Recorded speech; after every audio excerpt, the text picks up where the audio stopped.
Welcome to the War Archive, where wars become stories. By 1870, Paraguay was a graveyard.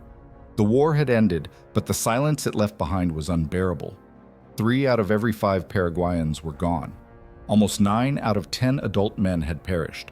Fathers, sons, entire family lines erased from the earth. Villages stood abandoned, fields lay unplowed, and the capital city of Asunción smoldered in ruins. What remained was not just a defeated country, it was a nation on the edge of extinction. This devastation had not come from plague, nor from natural disaster. It was the work of war. The War of the Triple Alliance, South America's bloodiest conflict, had reduced one of the continent's proudest peoples to ash. And at the center of it all stood a man who believed himself destined for greatness, Francisco Solano López, the self-styled Napoleon of South America. How had this happened? How could one leader's ambition consume his entire nation? Was this truly a desperate fight for survival, or the reckless gamble of a single man?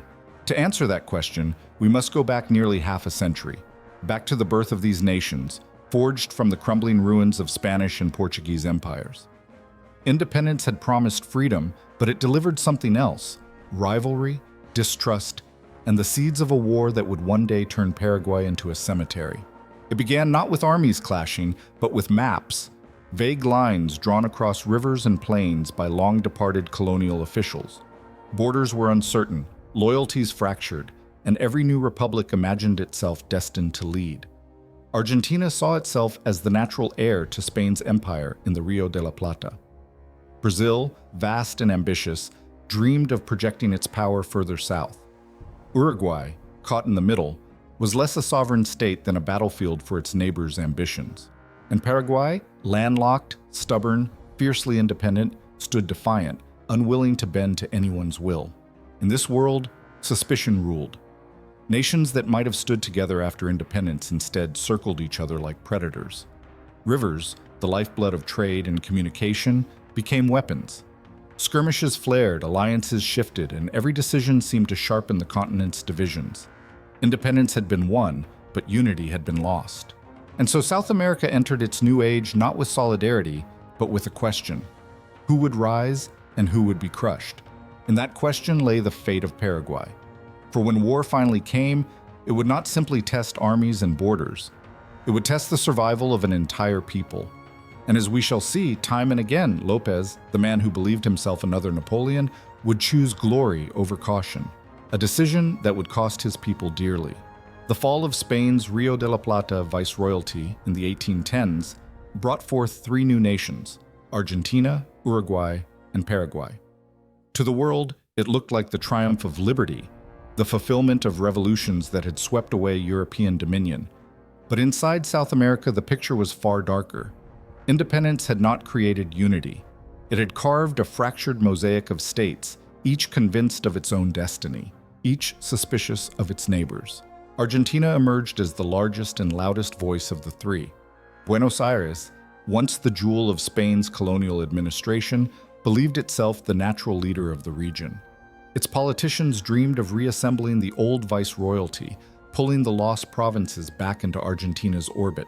To them, Uruguay was a buffer state at best, and Paraguay little more than a rebellious province. Paraguay saw things differently. Landlocked but fiercely proud, it had tasted isolation and turned it into a weapon. Surrounded on all sides by stronger rivals, it chose self-reliance, cultivating fields and building defenses. Independence for Paraguay was not just freedom from Spain, it was freedom from Argentina. Its leaders saw Buenos Aires' ambitions as nothing more than colonialism in new colors. Uruguay, meanwhile, became the battlefield of others' ambitions. A small coastal republic, it sat at the mouth of the Rio de la Plata, the gateway to the interior. Both Argentina and Brazil coveted it. To Argentina, Montevideo was an extension of Buenos Aires' sphere. To Brazil, Uruguay was a buffer zone, one that must not fall under Argentine sway. Uruguay's independence was written into law, but in practice it was a fragile dream, vulnerable to foreign bayonets. And then there were the borders themselves, or rather, the lack of them. Colonial maps had been vague, rivers shifting, lines poorly drawn. Vast stretches of pampas, jungle, and swamp lay undefined. Farmers grazed their cattle in lands claimed by multiple governments. Settlers paid taxes to whichever army showed up first. Tensions were not abstract. They touched the land, the water, the livelihoods of ordinary people. Disputes grew sharpest around the rivers. For Paraguay, the Paraná and Paraguay rivers were lifelines, its only escape routes to the outside world. Yet Argentina declared authority over them, taxing goods and restricting passage. Brazil too hungered for control of the waterways to connect its isolated province of Mato Grosso. To Paraguay, these demands were intolerable. To its neighbors, its resistance was insolence. By 1844, Brazil made a bold move. It recognized Paraguay's independence. To Asunción, it was validation. To Buenos Aires, it was provocation. For Argentina, this was the empire in Rio de Janeiro meddling in its backyard, legitimizing a province that should never have been allowed to break away. And so within 2 decades of independence, the dream of liberty had hardened into rivalry. Argentina eyed dominance, Brazil plotted expansion, Uruguay balanced on a knife's edge, and Paraguay bristled at them all. The new nations of the Rio de la Plata had been born free, but they had not been born united. And soon, their competing ambitions would ignite the fire of war. In South America, rivers were not just waterways, they were lifelines. The continent's interior was vast, rugged, and often impassable. Roads were few, railways almost non-existent. To trade, to travel, to survive, one needed the rivers. Whoever controlled them held the keys to prosperity. And in the Rio de la Plata basin, 3 rivers mattered above all: the Paraná, the Paraguay, and the Uruguay. For Paraguay, those rivers were everything. A landlocked nation surrounded by larger powers had only one path to the outside world: the water. Cotton, tobacco, yerba mate, Paraguay's main exports, all had to flow downstream before they could reach international markets. Without the rivers, the country's economy suffocated, and Buenos Aires knew it. Argentina claimed sovereignty over the Paraná, declaring that all goods passing through its stretch must pay tribute. To Paraguay, this was nothing less than economic strangulation, colonial control reborn under a new flag. Every tax was an insult, every restriction a reminder that Argentina still dreamed of dominion. Brazil, meanwhile, looked westward to Mato Grosso, its distant and isolated province. Reaching it by land meant months of grueling marches across wilderness. The only reliable route was by water, up the Paraguay River. But here Brazil collided with Paraguay, which guarded its stretch of the river like a fortress. Paraguayan patrols stopped Brazilian ships, demanded concessions, or turned them back outright. To Asunción, it was a matter of sovereignty, their river, their rules. To Brazil, it was humiliation. How could a nation of 500,000 dictate terms to an empire of 10 million? Each time a Brazilian vessel was delayed or denied, outrage grew in Rio de Janeiro. The disputes were not only about economics, they were about pride. Rivers were veins of power, and every demand, every denial carried symbolic weight. For Paraguay, refusing to yield proved it was not a pawn. For Argentina and Brazil, every obstruction was a challenge to their authority. Ordinary people felt the tension as well. Ranchers and traders found themselves trapped between governments. Settlers along riverbanks never knew whose flag would appear on the horizon or which taxes they would be forced to pay. Merchants cursed delays, fishermen watched soldiers patrol the waters, and rumors of war spread like ripples across the current. Maps were redrawn again and again, each capital insisting the rivers belonged to them. But maps meant little in the marshes, where the only law was the rifle on a passing gunboat. The rivers carried trade, wealth, and life. But they also carried envy and resentment, and soon they would carry armies. The stage was set. All it would take was one spark for the waterways of South America to run red. Uruguay was small in size but vast in significance. Sitting at the mouth of the Rio de la Plata, its capital Montevideo was the gateway to the continent's interior. Whoever controlled Uruguay controlled access to the Paraná and Paraguay rivers, and therefore the lifeblood of trade and war. For Brazil and Argentina, Uruguay was not just a neighbor, it was the prize. Inside Uruguay, politics had split the nation in two. On one side were the Colorados, rooted in Montevideo, supported by merchants, immigrants, and elites who favored ties with Argentina and Brazil. On the other were the Blancos, anchored in the countryside, champions of ranchers and rural landowners, and aligned closely with Paraguay. The divide was more than political, it was cultural, social, almost tribal. Each side saw the other not as opponents, but as traitors. Civil war became a way of life. Bands of armed men roamed the countryside, torching ranches, ambushing convoys, and draping corpses across fences as warnings. Farmers plowed their fields under the gaze of militias. Peasants pledged loyalty not to the nation, but to whichever faction held power in their district. Brazil had already intervened twice in the 1850s, sending troops to support the Colorados. Each time, resentment deepened, and each time, Paraguay watched carefully, knowing Uruguay's alignment would tip the balance of power. For López, a Blanco-led Uruguay was more than an ally. It was a lifeline to the Atlantic. In 1863, the fragile peace broke again. The Colorados rose in rebellion against the ruling Blancos, igniting yet another civil war. Uruguay's soil turned black with smoke as battles flared across its hills and plains. Brazil, weary of a government unfriendly to its interests, had had enough. In 1864, it issued an ultimatum. The Blanco regime must protect Brazilian ranchers and traders or face invasion. The Blancos, defiant and proud, refused. That October, Brazilian warships bombarded Uruguay's coast, annihilating its tiny navy. Columns of Brazilian soldiers marched across the frontier, pushing rapidly toward Montevideo.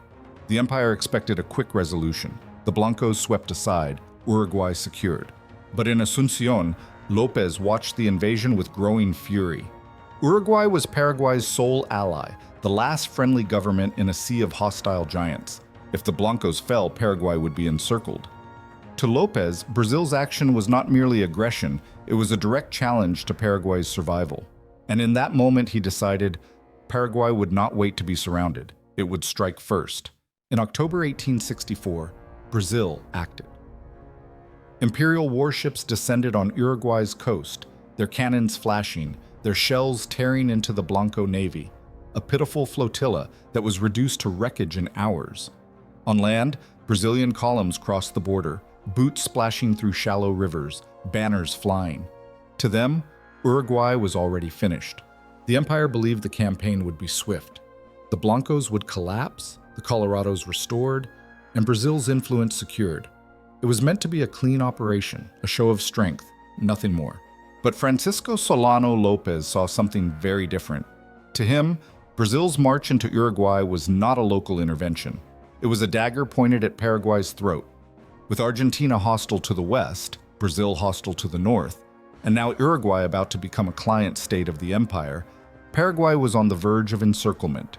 López would not wait, he would act. On November 13, 1864, Paraguayan Marines stormed aboard the Brazilian steamer Marquês de Olinda as it neared Asunción. They seized the ship, its crew, and its cargo in broad daylight, a public insult meant for all of South America to see. A month later, on December 13th, López formalized the break. Paraguay declared war on Brazil. The gamble was staggering. Paraguay had a population of perhaps 500,000. Brazil had more than 10 million. Paraguay's army numbered 70,000 men, larger than any of its neighbors on paper. But many marched barefoot, carrying rusty muskets, some without boots or proper uniforms. Brazil, by contrast, commanded vast resources, a modern navy, and allies waiting in the wings. Yet López believed he could win. He believed discipline, speed, and sheer will could outweigh numbers. Like Napoleon, whom he so admired, he trusted in audacity. If Paraguay struck fast enough, Brazil would not have time to gather its strength. In Asunción, the declaration was met with thunderous cheers. Paraguayans marched through the streets, shouting for victory, convinced their nation had finally seized its destiny.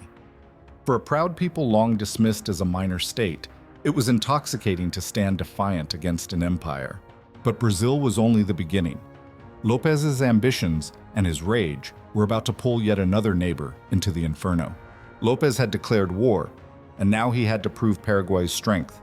His plan was simple: strike Brazil first, strike hard, and force the empire onto the defensive before it could mobilize its vast resources. The target was the remote province of Mato Grosso, Brazil's frontier territory. In December 1864, Paraguayan columns surged north. Soldiers marched through jungle and swamp, barefoot but determined. They captured isolated garrisons, burned villages, and severed telegraph lines. Brazilian settlers, stunned by the sudden invasion, fled in panic.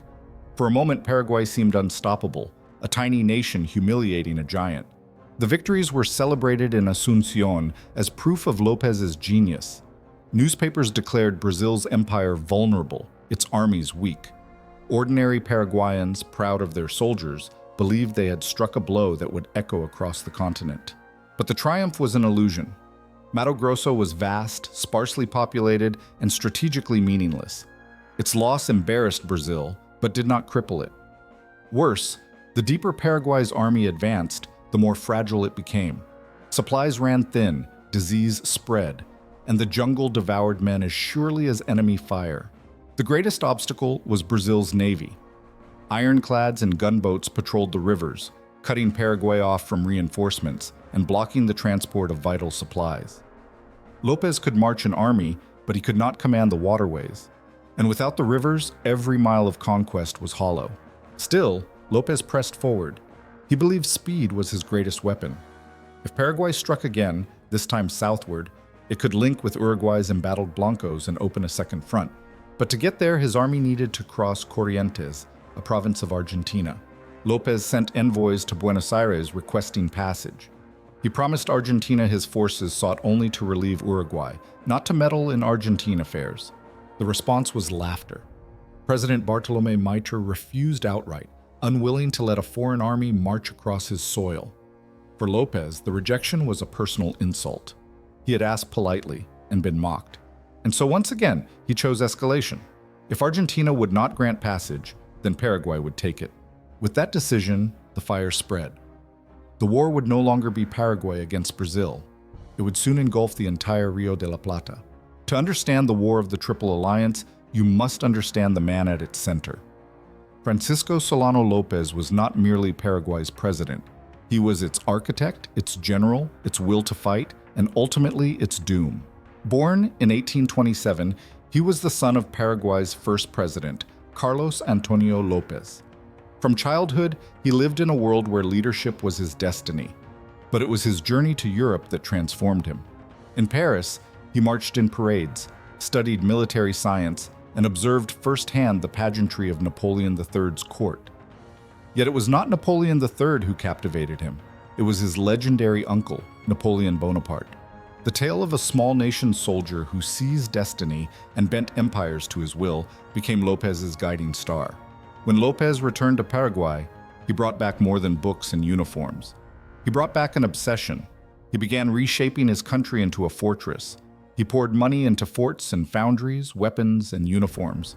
Paraguay's fields, once devoted to commerce, now fed soldiers. By the time he assumed the presidency in 1862, Paraguay, with a population barely 500,000, maintained an army of 70,000, the largest standing force in South America. But numbers were deceptive. Many of his soldiers marched barefoot, lacking boots. Some carried muskets older than themselves. Others drilled with wooden rifles until real ones could be made. Paraguay was disciplined, yes, but also fragile. Its strength was not in its steel, it was in its spirit and in the iron will of its leader. López styled himself as more than a president. He was commander, visionary, savior. Officers pledged loyalty to him personally, not merely to the nation. He rode at the front of parades in full military regalia, his plumed hat recalling Napoleon himself. To admirers, he was a man destined to lift Paraguay from obscurity and prove it could rival Brazil or Argentina. To enemies, he was reckless, arrogant, and blind to reality. The truth lies somewhere between. López was brilliant in some ways, charismatic, daring, able to rally his people to impossible feats, but he was also consumed by pride. Time and again, he would choose glory over caution. He would gamble not only his army, but his nation itself. And as the war widened, his obsession with destiny would drag Paraguay into catastrophe. For López believed history offered him two paths: triumph like Napoleon or death like Napoleon. He was willing to accept either, so long as he left a legend. But legends are not built from dreams alone. They are built on blood. And soon, López would spill it in torrents. In April 1865, López made his boldest move yet. Furious at Argentina's refusal to grant passage, He ordered 20,000 men to cross into the province of Corrientes. The Paraguayan army marched swiftly, drums beating, flags fluttering, bayonets glinting in the sun. Within days, they seized the provincial capital, capturing Argentine warships as they lay helpless in harbor. For Paraguay, it was a moment of triumph. In Asunción, bells rang out and crowds cheered. Newspapers hailed López as the protector of Uruguay and the avenger of South American independence. To his people, this was proof that Paraguay, small and defiant, could humble its larger neighbors. But the truth was far more dangerous. By crossing into Corrientes, López had awakened forces far beyond his control. Argentina, once cautious and divided, now rallied as one. President Bartolomé Mitre declared Paraguay an invader, a threat to sovereignty that must be crushed. In Buenos Aires, volunteers thronged recruitment offices, driven by outrage. Even more devastating, Paraguay's occupation gave Brazil and Argentina a common cause. For decades, the two nations had viewed each other with suspicion, rivals for dominance over the Rio de la Plata. Now López had achieved what no diplomat could. He had united them. And Uruguay, torn by civil war, would not remain neutral either. The Blancos were collapsing, their government faltering. Soon, with Brazilian bayonets propping up the Colorados, Uruguay too would join the alliance against Paraguay. In less than a year, López had transformed Paraguay's situation. What began as a defensive war against Brazil had now become a continental struggle. Instead of isolating the empire, López had isolated himself. Yet López was undeterred. He believed victory lay in audacity. Like his idol Napoleon, he trusted that daring maneuvers and quick strikes could offset impossible odds.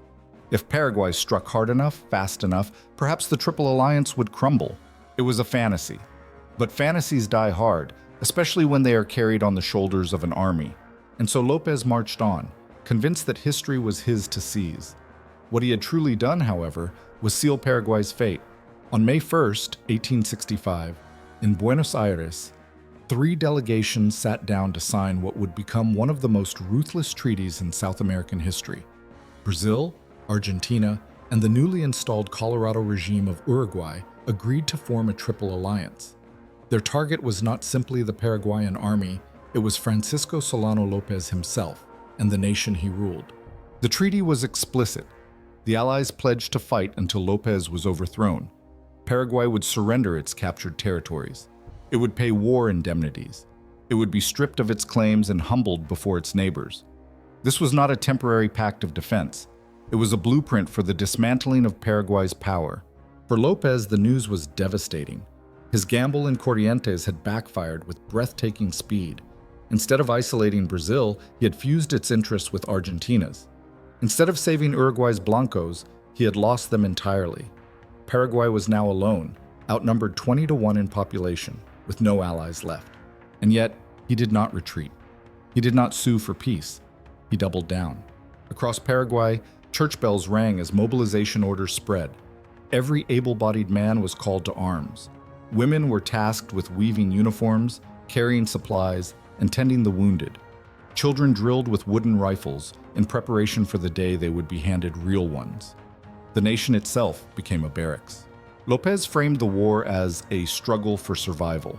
He declared that Paraguay fought not just against armies, but against enslavement, against annihilation.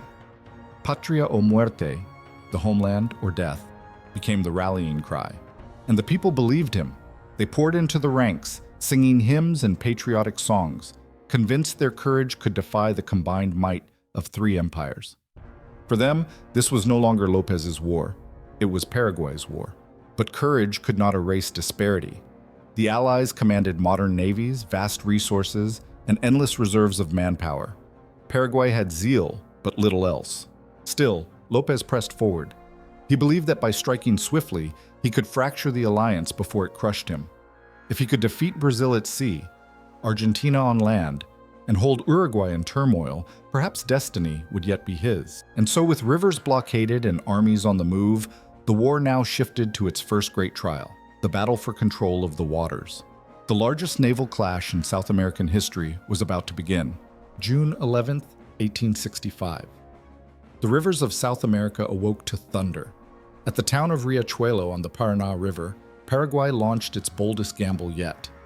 López ordered Admiral Pedro Ignacio Meza to strike the Brazilian fleet at anchor, to cripple the empire's navy in a single daring blow. The plan was audacious. Paraguayan ships would approach silently at dawn, board the Brazilian vessels, and slaughter their crews before they could react. Surprise, López believed, would deliver a miracle. But discipline faltered. As the Paraguayan squadron drew near, Admiral Meza lost his nerve. Instead of waiting to ram and board, he opened fire too soon. Cannon smoke betrayed their approach. The Brazilians, startled, rushed back aboard their ships. Chaos gave way to order, and order gave way to retaliation. Among them was Admiral Francisco Manuel Barroso, commanding the paddle steamer Amazonas. Faced with disaster, he made a desperate choice. He would ram the enemy head-on. With engines roaring, the Amazonas plowed into Paraguayan ships, smashing hulls, overturning barges, and scattering crews into the water. The river turned red as sailors drowned or were cut down in the crossfire. For hours, the battle raged, thick fog cloaking the river, cannon fire booming blindly across the water. At moments it seemed Paraguay might prevail, their lighter craft darting between the lumbering Brazilian ironclads. But when Admiral Meza was struck in the chest and fell mortally wounded, the heart of the Paraguayan navy collapsed with him. His fleet broke, retreating in disorder under relentless fire. By midday, the river belonged to Brazil. Paraguay had lost its navy, destroyed in a single morning. The implications were catastrophic. With control of the waterways, Brazil could supply its armies with ease, blockade Paraguayan ports, and cut off López's lifeline to the outside world. In Asunción, the defeat was a shock. López had promised victory, had proclaimed himself the protector of the rivers. Now his fleet lay shattered. The people still sang his praises, still trusted his leadership, but doubt had begun to creep in. And for Paraguay's army, it meant fighting alone, without the hope of naval support. Every supply line, every reinforcement, every retreat would now be shadowed by Brazilian ships. Riachuelo was more than a battle lost. It was a turning point.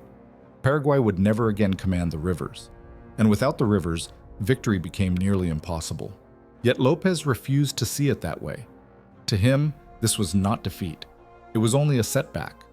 Like Napoleon after Russia, he convinced himself that with one more daring stroke, destiny could still be his. And so, he looked once more toward Uruguay.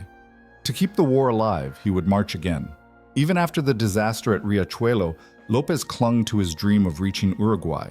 If Paraguay could still rescue the Blancos, perhaps the war could be turned. The quickest route lay through the Paraná and Uruguay rivers. But now, those waters were under Brazil's watchful control. To march by land meant hardship. To march by river meant suicide. Still, López ordered the attempt. In late 1865, 3,000 Paraguayan soldiers pressed southward, aiming to cross the Uruguay River. They were ragged but determined. Many barefoot, uniforms patched and torn, rifles rusty from constant use. Their mission? Link up with Blanco forces before Brazil and Argentina closed the noose. At Jataí, they met their fate. 9,000 Allied troops, Brazilians, Argentines, and Colorado-aligned Uruguayans barred the crossing. The Paraguayans were outnumbered 3-1, but they charged with ferocity that stunned even their enemies. Cavalry swept down with lances leveled, scattering Argentine infantry. For a moment, victory seemed possible, but weight of numbers told. Allied artillery belched fire, tearing holes in the Paraguayan ranks. Infantry squares bristled with bayonets, repelling every cavalry charge. The riverbank became a killing field, men falling into the water, thrashing before sinking beneath the current. By the end, it was not a battle. It was an annihilation. The entire Paraguayan force was either killed or captured. 3,000 men gone, an irreplaceable loss for a country of only 500,000. In Paraguay, the news landed like a hammer. Families wept for fathers and sons who would never return. Women whispered of a war that devoured every household. Still, López insisted the sacrifices were necessary, that Paraguay stood on the edge of greatness. But the truth was unavoidable. Each campaign bled Paraguay further. Supplies dwindled, ammunition ran low, and disease crept through the camps. Soldiers wrapped their feet in rags, marched on empty stomachs, and carried wounded comrades on makeshift litters. The army still obeyed, still fought, but its strength was ebbing away. And yet, their bravery could not be denied. At Jataí, though doomed, Paraguay's soldiers had shown a willingness to die rather than yield. It was a quality that would mark the rest of the war, heroism in the face of hopeless odds. But heroism was not enough. López's dream of saving Uruguay was dead. The Blancos had fallen, the Colorados triumphant under Brazil's wing. The Triple Alliance was complete, and now its armies turned north, ready to bring the war into Paraguay itself. May 24, 1866. The marshes of Tuiuti, near the Paraná River, would soon become a slaughterhouse. López, frustrated by Paraguay's setbacks, believed only a grand offensive could break the stalemate. He gathered 27,000 men, the largest army his nation would ever put in the field, and ordered them to strike the Allied camp at Tuiuti. If he could smash Brazil, Argentina, and Uruguay in one blow, perhaps the alliance would unravel. The Paraguayans marched at dawn, bayonets fixed, cavalry lances gleaming. Drums beat, horns sounded. The attack was meant to overwhelm through shock and fury. At first it worked. The Allied defenders were caught off guard, scrambling from their tents. Paraguayan columns swept through brush and swamp, screaming war cries. Cavalry broke into gallops, crashing against infantry lines. For a moment, panic rippled through the Allied camp, but then the defenses stiffened. Argentine and Brazilian artillery roared, belching smoke and iron into the advancing masses. Grape shot shredded entire ranks in seconds. Infantry formed squares, bristling with bayonets that impaled charging cavalrymen. The marshlands slowed the Paraguayan advance, breaking the assault into waves instead of one unstoppable tide. Still, they came. Hour after hour, Paraguayan soldiers hurled themselves against the Allied lines. They climbed over bodies of their comrades, fired volleys with dwindling ammunition, and charged with bayonets when powder ran out. The courage was undeniable, the cost unbearable.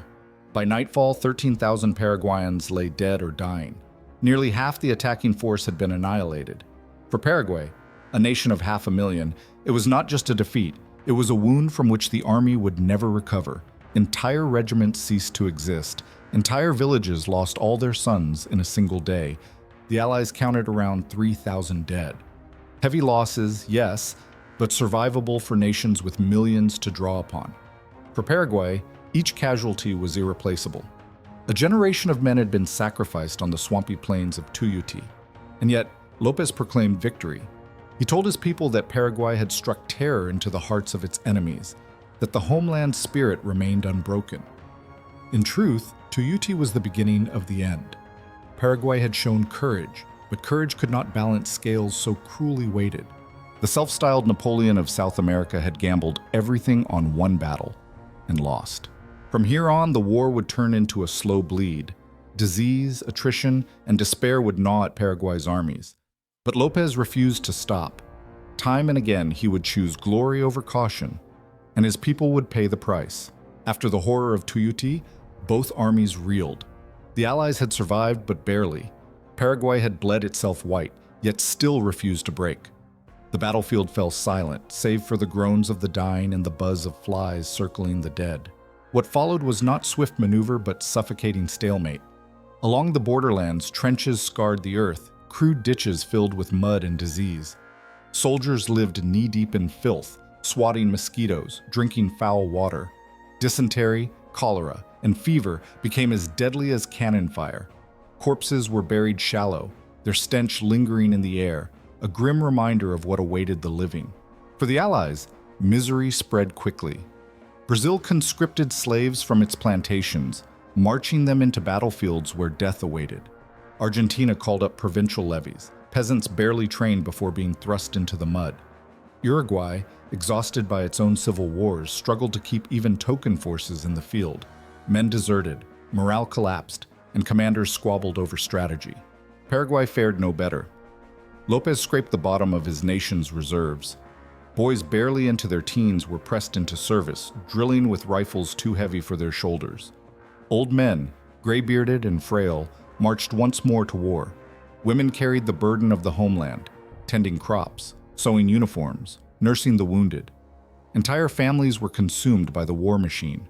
In this grim deadlock, López tried words instead of bullets. He sent envoys to Argentine President Bartolomé Mitre, proposing negotiations. Perhaps, López thought, The Allies, shaken by losses and disease, would accept compromise. He would yield some territory, perhaps even ships, if Paraguay's sovereignty could be preserved. But Humaitá was unmoved. He demanded unconditional surrender. López must fall. Paraguay must submit. No half measures. To Humaitá, the war was not about peace, but about destroying Paraguay's capacity to rise again. For López, it was humiliation, but also revelation. The Allies would never treat him as an equal. They did not seek negotiation. They sought annihilation. So he turned back to defiance. If Paraguay could not secure peace, then it would fight to the last breath. López told his soldiers they must resist, no matter the cost. He told his people the homeland was sacred, that survival was glory enough. And thus the war dragged on, trenches rotting, soldiers wasting away, hope withering. Yet López's pride remained unbroken. If diplomacy had failed, perhaps one more battle could tip the scales. And so, in September 1866, he ordered his men to stand at Humaitá, a stronghold by the river, where the Allies would soon march straight into disaster. September 22, 1866. The Allies, eager to break the stalemate, turned their sights on the Paraguayan fortress of Humaitá, a bastion guarding the river approaches northward. Their plan was confident, almost arrogant.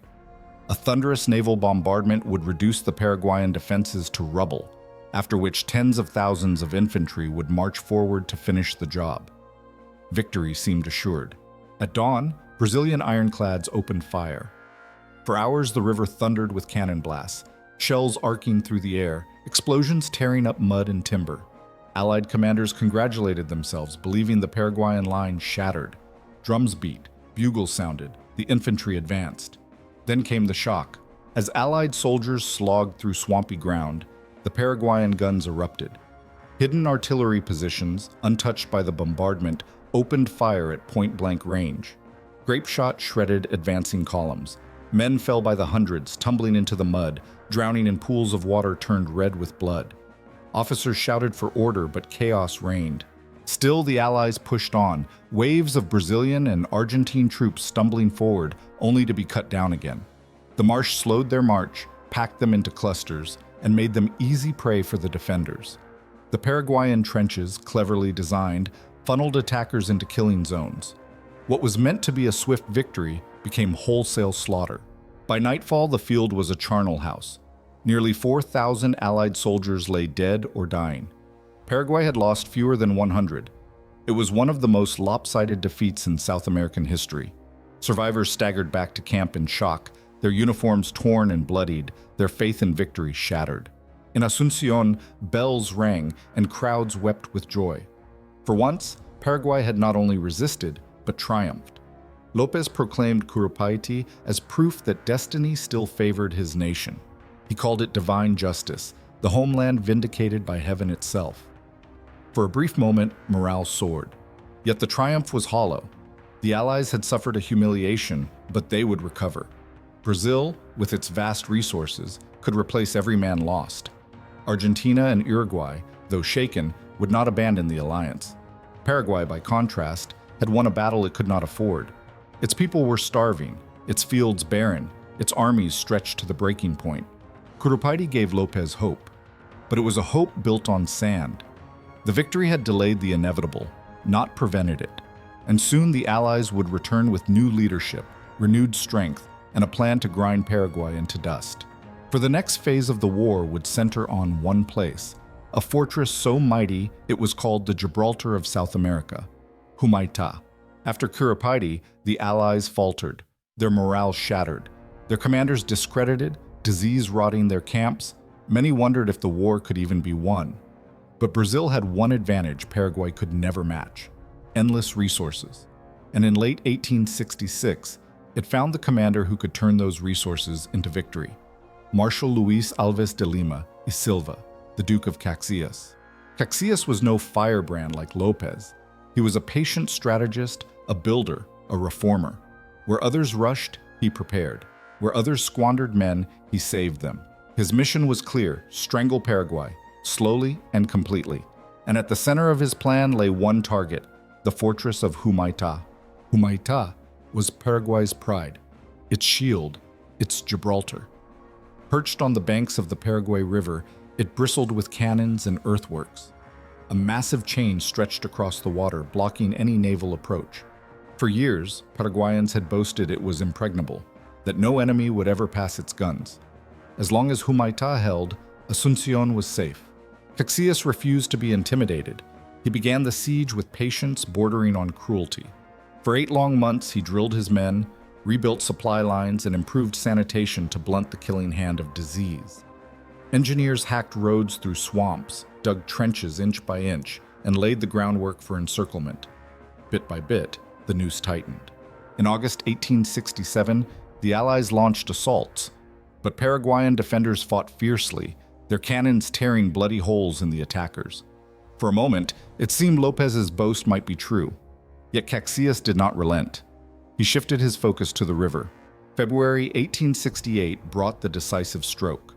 Under a storm of Paraguayan fire, Brazilian ironclads dashed forward, smashing through the chain barrier in a daring gamble.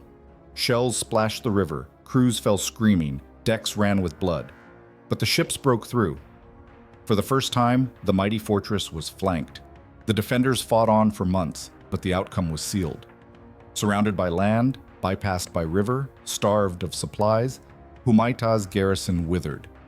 In July, after desperate breakout attempts failed, the survivors surrendered. The fall of Humaitá was a catastrophe for Paraguay. Its greatest fortress, its national symbol, was gone. The rivers lay open, and with them the path to Asunción. López, once confident, now fled deeper north, abandoning his proud bastion to ruin. For Paraguay's people, the news was crushing. Humaitá had been more than a fortress. It was hope itself. Now even hope was gone. But López still refused to yield. Like Napoleon retreating from Moscow, he told his soldiers the fight was not lost, that destiny still awaited them. Yet with Humaitá in ruins, the road to Paraguay's capital lay bare, and the Allies were marching down it. With Humaitá fallen, the road to Paraguay's capital lay open. Yet López had not given up. He ordered his men to dig new lines of defense along the Piquishiri River, constructing trenches and earthworks, hoping to stall the Allied advance. He swore that Paraguay would fight inch by inch, turning every hill and swamp into a fortress. But the Duke of Caxias was too clever to charge headlong. He studied the defenses and saw what López could not admit. Paraguay's army was exhausted, starving, and brittle. A frontal assault would be costly, but unnecessary. Instead, Caxias conceived a plan as bold as it was secret. He ordered engineers to carve a road through the jungle, more than 10 kilometers of dense, tangled wilderness that López believed impassable. For weeks, thousands of Allied troops hacked paths with machetes, dragging cannons through mud, building bridges across streams. All the while, Paraguayan sentries sat behind their fortifications, waiting for an attack that never came. Then, in December 1868, the trap was sprung. The Allies burst out of the jungle behind López's lines. The Paraguayan defenses, bypassed, collapsed in confusion. What followed was a campaign of running battles known as the Piquishiri Campaign, a relentless series of clashes that ground down Paraguay's remaining strength. The climax came at Lomas Valentinas, where López himself directed his dwindling forces. His soldiers were half-starved, many barefoot, some armed with pikes instead of rifles. Still, they fought with desperate courage. Waves of Paraguayan troops hurled themselves at the invaders, only to be torn apart by superior firepower.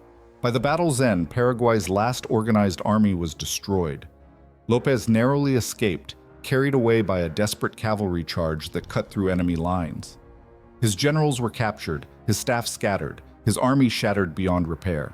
On January 1st, 1869, the Allies marched into Asunción. But what they found was no triumphal prize. The city was nearly deserted. Its people fled into the countryside. Houses were looted, churches stripped, neighborhoods burned. For 3 nations that had fought so long, the capital offered little more than ashes. Still, the symbolism was immense. Paraguay's heart had fallen. The Allies occupied its seat of power, its government in exile, its armies destroyed. For any rational leader, this was the end. But López was no ordinary leader. He vanished into the interior, vowing to fight on, even if it meant dragging Paraguay into the grave with him. And so began the war's final, most desperate phase. when an entire people would be forced into the flames of guerrilla war. By 1869, Paraguay was broken in every way that mattered. Its capital lay in ruins, its army shattered, its people starving. Any other leader might have sued for peace, begged for mercy, sought to salvage what remained. But Francisco Solano López was not any other leader. To him, surrender meant dishonor. To him, defeat meant erasure. If Paraguay was to fall, it would fall fighting. And so the war entered its final, most desperate chapter. López retreated into the countryside, rallying whatever fragments of resistance he could. But these were no longer armies in the traditional sense. They were boys barely in their teens, their uniforms hanging off thin shoulders. Old men stooped with age, gripping muskets with trembling hands. Women carrying supplies, patching uniforms, even taking up arms themselves. Paraguay had become a nation at war in the most literal sense. Every family a garrison, every home a redoubt. To keep the enemy from gaining anything of value, López unleashed a scorched earth policy. Villages were burned before the Allies could seize them. Fields of crops were torched, leaving nothing but blackened husks. Entire communities vanished into smoke. The people, once proud farmers and herdsmen, were forced into the jungle, surviving on roots, bark, and scraps. Desertion grew, but López answered with terror. He ordered deserters shot on the spot. Even civilians suspected of wavering loyalty were executed. Fear kept many in line, but it also deepened the sense that Paraguay was no longer fighting for victory. It was fighting for survival against its own fate. The Allies pursued, but the jungle swallowed them. Campaigns dragged on for months, soldiers sick with fever, convoys harried by ambushes. Guerrilla bands struck from the shadows, vanishing into the trees before retaliation could come.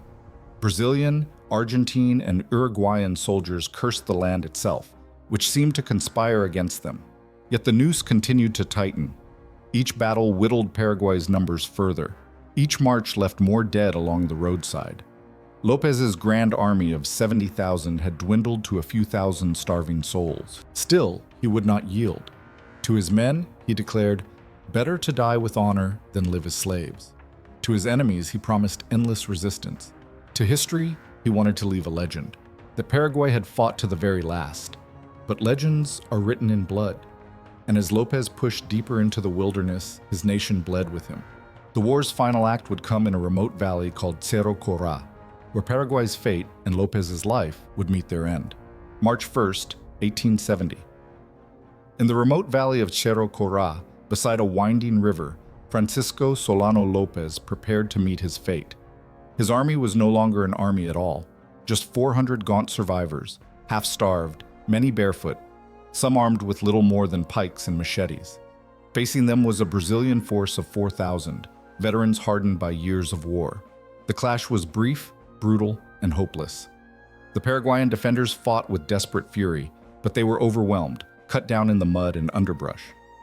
López himself, wounded and surrounded, refused every offer of clemency. A Brazilian cavalryman's lance pierced his side. A bullet followed soon after. Even as he collapsed, López shouted his final words, "Muero con mi patria, I die with my nation." Moments later, the man who had led Paraguay into the abyss was dead. The war was over, but the cost defied comprehension. Paraguay had lost between 60 and 70% of its population. Nearly 9 out of 10 adult men were gone. Entire families erased, entire villages depopulated. What had once been a proud, defiant nation was reduced to ashes. Women and children shouldered the burden of rebuilding, while fields lay empty and cities stood in ruins.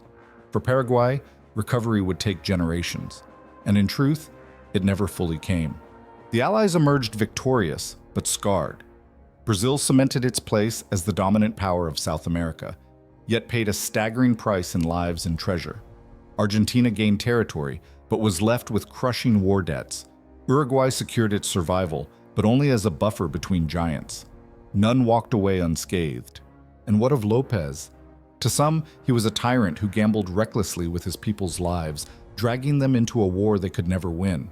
To others, he became a martyr, the embodiment of defiance against impossible odds, a leader who chose death over surrender. In Paraguay, his name is still spoken with both bitterness and reverence. The ruins of Humaitá, The empty villages, the mass graves, they are reminders of the price of ambition, rivalry, and pride. And yet, the war's shadow lingers. It reshaped borders, hardened national identities, and left Paraguay forever cautious, forever wary, surrounded by stronger neighbors. It showed the world that South America's destiny would not be forged by colonial powers alone, but by its own people, in struggles as devastating as any fought in Europe. The War of the Triple Alliance remains the bloodiest conflict in Latin American history, a tragedy born of ambition, waged in rivers and jungles, fought to the last gasp of a nation. Its lesson endures, that glory pursued at all costs can consume even the proudest of peoples, leaving only ruins behind.